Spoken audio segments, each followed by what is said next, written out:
তো hello friends, আজকে চলে এসেছি তোমাদের কাছে একটা নতুন রেসিপি নিয়ে। হ্যাঁ, দেখি কি মনে হচ্ছে, কিছু বলস রাইট? এগুলো আসলে কাঁচকলার কোফতা।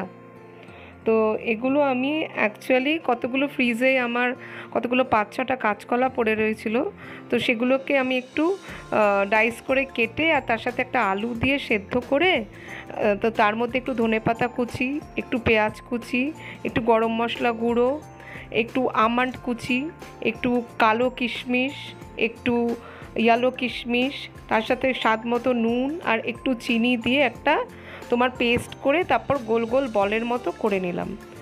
এবার বলের মতো করে নেবার পরে আমি এয়ার ফ্রায়ারটাকে একটু ব্রাশ করে ওর মধ্যে বলসগুলো দিয়ে ফ্রাই করে নিলাম। এবার একটা গোটা পেঁয়াজ তোমার ডাইস করে কেটে মিক্সার গ্রাইন্ডারে পেস্ট করে নিলাম।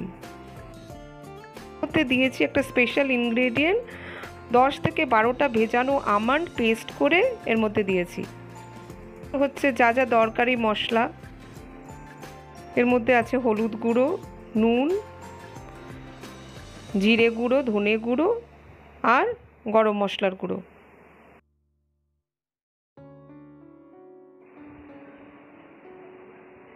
বলসগুলো রেডি হয়ে গেছে। এবার তেলের মধ্যে আমি একটু চিনি ফেলে দিলাম যাতে একটু লাল লাল হয় ব্যাপারটা।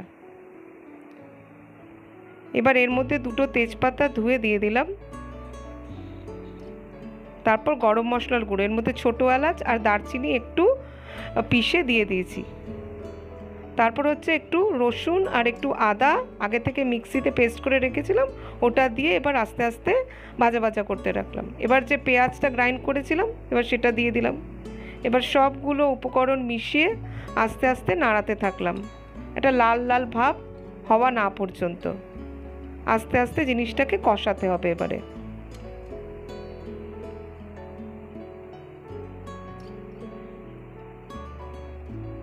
এবার একটা টমেটো পিউরি করে নিয়েছিলাম মিক্সিতে, সেটাই দিয়ে দিলাম। এবার আবার কষাতে থাকলাম, নাড়াতে থাকলাম যতক্ষণ পর্যন্ত না মশলাটার থেকে তেল বেরোবে। এবার হলুদ গুঁড়ো দিলাম,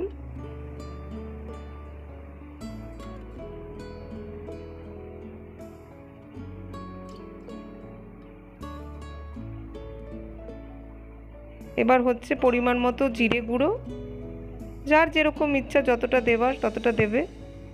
আমি এখানে ওই 1/4 চামচ দিয়েছি। আর এটা হচ্ছে ধনে গুঁড়ো, আমার জিরে গুঁড়ো ধনে গুঁড়ো সবই বাড়িতে তৈরি করা। মশলাগুলো মোটামুটি বাড়িতেই তৈরি করার চেষ্টা করি। এবার কষানোতে হবে আবার।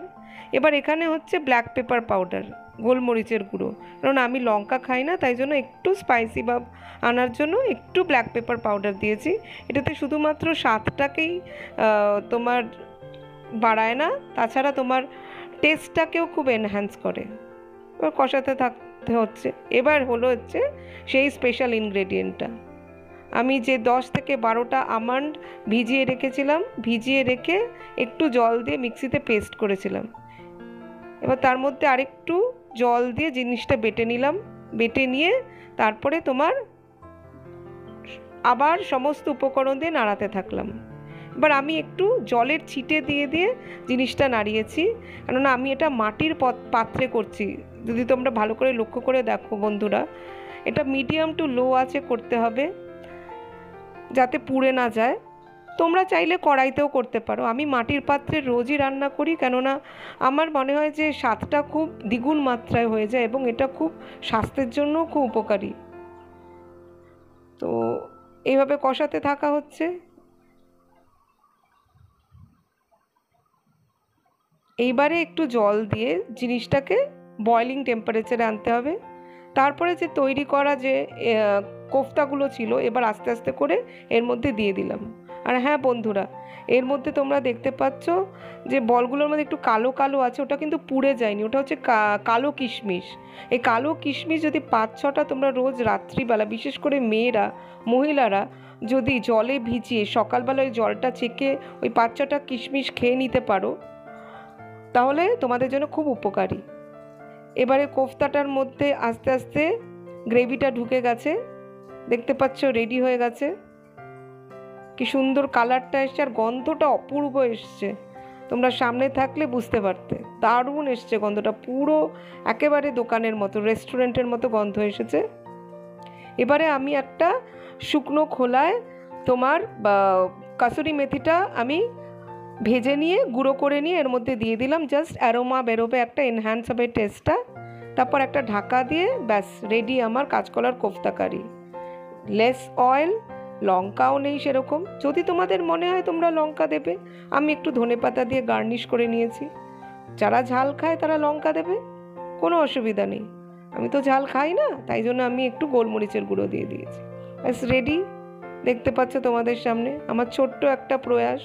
একটু যদি ভুল ত্রুটি হয়ে থাকে তোমরা আমাকে ক্ষমা করে দিও।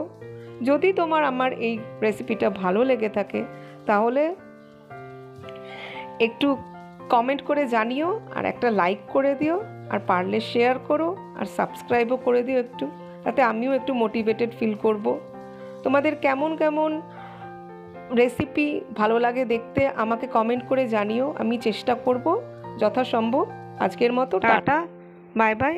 আবার দেখা হবে খুব তাড়াতাড়ি একটা নতুন রেসিপি নিয়ে।